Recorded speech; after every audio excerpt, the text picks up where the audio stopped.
अब कितने समय बाद मैं अपने गांव जाकर अपनी माँ के हाथों का बना स्वादिष्ट खाना खाऊंगा। शहर का पिज्जा और बर्गर खाकर तो मैं ऊब सा गया हूँ। ट्रेन में बैठा अनिकेत लगातार अपने मन में ये बात सोच रहा था। वो शहर में नौकरी करता था, लेकिन उसका मन हमेशा अपने गांव की तरफ ही रहता। कुछ देर बाद वो अपने गांव पहुंचता है, जहां उसकी माँ यशोदा उसे देखकर बड़ी खुश हो रही थी। अनिकेत, मेरा बच्चा आ गया तू। कितने दिनों बाद अपने लाल को देख रही हूँ। मैं कब से तेरी राह देख रही थी। कैसा है तू? मैं बिल्कुल ठीक हूँ माँ, और तुम्हें देखकर और भी ज्यादा अच्छा हो गया हूँ। मैं भी मेरे लाल। चल अब जल्दी से हाथ मुंह धो ले, फिर खाना खा ले, फिर ढेर सारी बातें करेंगे। कुछ देर बाद अनिकेत फ्रेश होकर खाने के लिए बैठता है तो उसकी माँ उसे नूडल्स परोसती है। ये क्या है माँ?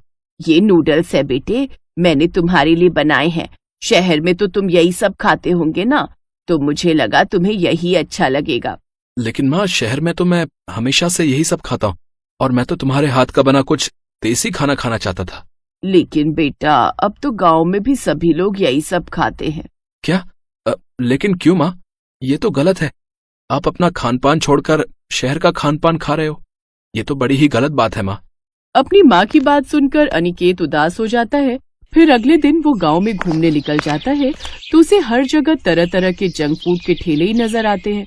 उसे ये सब देखकर बहुत दुख होता है।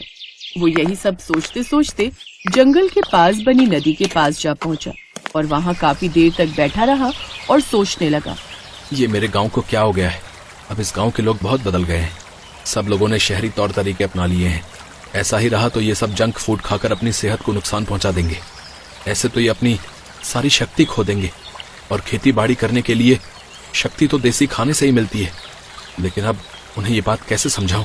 यही सब सोचते सोचते अनिकेत एक पत्थर उठाकर तालाब में फेंकता है। वो पत्थर जाकर कमल के फूल पर लगा, जिस पर एक मेंढक बैठा हुआ था। जैसे ही वो पत्थर उस मेंढक को लगता है तो वो एकदम से एक साधु के रूप में बदल जाता है। बहुत बहुत धन्यवाद वत्स, तुमने मुझे एक श्राप से मुक्ति दिलाई है। मैं कई सालों से मेंढक के रूप में कैद था। जब तक कोई नेक दिल इंसान और सच्चा इंसान मुझे पत्थर नहीं मारता, मैं इसी रूप में कैद रहता। लेकिन तुमने मुझे मुक्त कर दिया। अब मांगो, तुम मुझसे क्या मांगना चाहते हो? साधु महाराज जी, मैं बस इतना चाहता हूँ कि मेरे गांव वाले अपने तौर तरीके को कभी ना भूलें, हमेशा स्वस्थ खाना खाएं ताकि वो बलशाली बने रहें। लेकिन मैंने देखा यहाँ तो सब जंक फूड खाने में लगे हुए हैं और इनसे उनके स्वास्थ्य पर बहुत बुरा असर पड़ रहा है। इसलिए मैं गांव में रहकर उन सबकी इस आदत को बदलना चाहता हूँ। तथास्तु। तभी अपने चमत्कार से साधु एक जादुई लकड़ी का यंत्र प्रकट करते हैं। ये लो पुत्र। ये क्या है बाबा?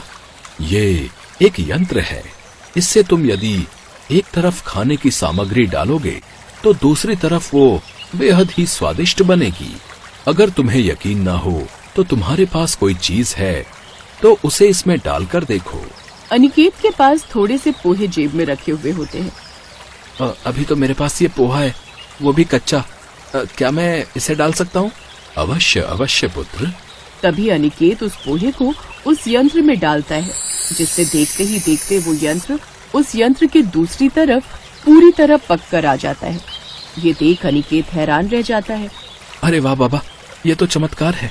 अब तुम इस यंत्र से पोहा बनाकर बाजार में बेचोगे तो तुम्हारी अच्छी कमाई भी हो जाएगी, और तुम्हारे गांव वालों को कुछ सेहतमंद खाना भी खाने को मिल जाएगा। साथ ही उनके रोग भी दूर होंगे। अब वो गांव में एक जगह ठेला लगाकर उसमें पोहा बेचना शुरू करता है। आइए आइए, सेहतमंद पोहा खुद भी खाइए और अपने बच्चों को भी खिलाइए। पोहा? अरे अनिकेत बेटा, भला चाउमीन गोलगप्पे बर्गर के आगे जो है तुम्हारा पोहा कौन ही खाएगा? काका, आप एक बार ये सेहतमंद खाना खाएंगे ना तो सब भूल जाएंगे। साथ ही इस पोहे को खाकर आपकी सब बीमारियां भी दूर हो जाएंगी। बीमारियां दूर हो जाएंगी? क्यों, ये कोई जादुई पोहा है क्या? हाँ, बस ऐसा ही कुछ समझ लो। ऊपर से इसका दाम भी बड़ा कम है, सिर्फ 10 रुपए प्लेट। क्या? सिर्फ 10 रुपए प्लेट? फिर तो मेरे लिए झट से एक प्लेट लगा दो। अनिकेत जैसे ही पोहा बनाकर उसे देता है तो वो उसे खाकर बहुत खुश होती है, क्योंकि इतनी टेस्टी चीज उन्होंने पहले कभी नहीं खाई थी। साथ ही दाम भी कम था। ऊपर से उसे खाते ही काका के सर में होने वाला दर्द भी मानो गायब हो गया। ये तो सचमुच में कोई जादुई पोहा मालूम होता है भाई। जानता है तेरे ठेले पे आने से पहले मेरे सर में दर्द हो रहा था, लेकिन इसे खाते ही सारा दर्द गायब हो गया। ये बात सुनकर गांव के और भी लोग उसके हाथ का बना पोहा खाने आते हैं और 10-10 रुपए करके भी अनिकेत दिन भर में अच्छी कमाई कर लेता है।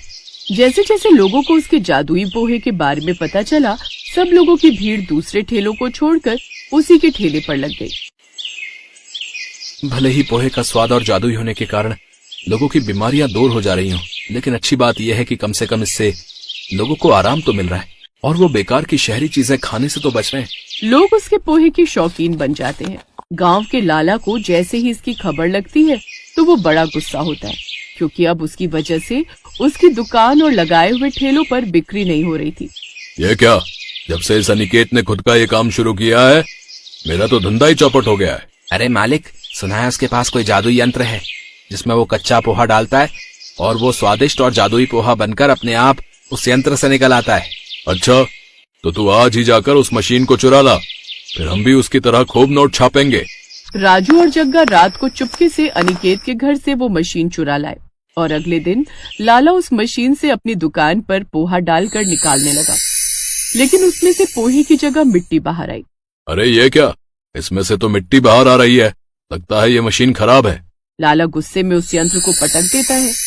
तभी उसमें से वो साधु महाराज निकलते हैं और वो क्रोधित होकर कहते हैं, लालची इंसान, अब तुझे मेरे क्रोध से कोई नहीं बचा सकता। मैं तुझे चुटकी में ही एक खरगोश में बदल दूंगा। नहीं नहीं साधु महाराज, मुझे माफ कर दीजिए, क्षमा करिए, मुझसे गलती हो गई। तभी वहां पर अनिकेत आ जाता है और वो सारी बात समझ जाता है। बाबा, इन्हें क्षमा कर दीजिए, इनसे भूल हो गई, इन्हें इसके बारे में कुछ भी नहीं पता था। बालक, तुमने मुझे उस दिन मुक्त करवाया था, इसीलिए मैं तेरी बात मान रहा हूं, नहीं तो मैं इसका सर्वनाश कर देता। ये लो तुम्हारा यंत्र और इसका प्रयोग लोगों की भलाई के लिए ही करना। ये कहकर साधु बाबा वहां से चले जाते हैं। लाला अनिकेत से भी माफी मांगता है और उसका शुक्रिया अदा करता है।